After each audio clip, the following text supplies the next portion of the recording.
Luca Carraro, ti abbiamo visto esultare tantissimo al 2-2 perché è stata una liberazione. Sì, hai detto bene, è stata proprio una liberazione perché pareva davvero stregata la partita di stasera e la porta avversaria.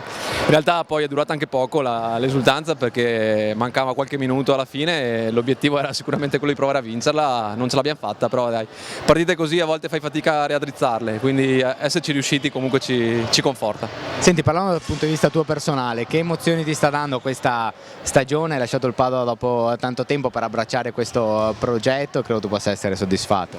Sì, certo, e tra l'altro ho ritrovato, oltre che dei compagni di squadra, degli amici che avevo lasciato a Padova e che mi avevano preceduto nel cambio di squadra, insomma, quindi sì, dai, è come essere un po' tornato a casa, non sputo nel piatto dove ho mangiato, ci mancherebbe altro, sono stato bene e non lo nego, sto bene anche qui, dai, ecco, sono contento. Senti, la partita di oggi ha detto che queste sono le due squadre migliori del campionato e se la giocheranno fino alla fine.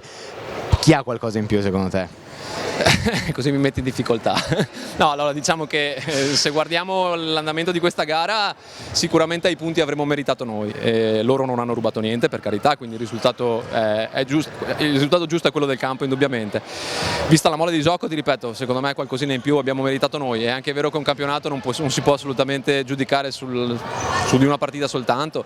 Se loro hanno solo 2 punti meno di noi, evidentemente lo meritano, l'hanno dimostrato stasera, hanno delle buone individualità e sono sicuramente una delle migliori squadre viste come coralità, come gioco finora.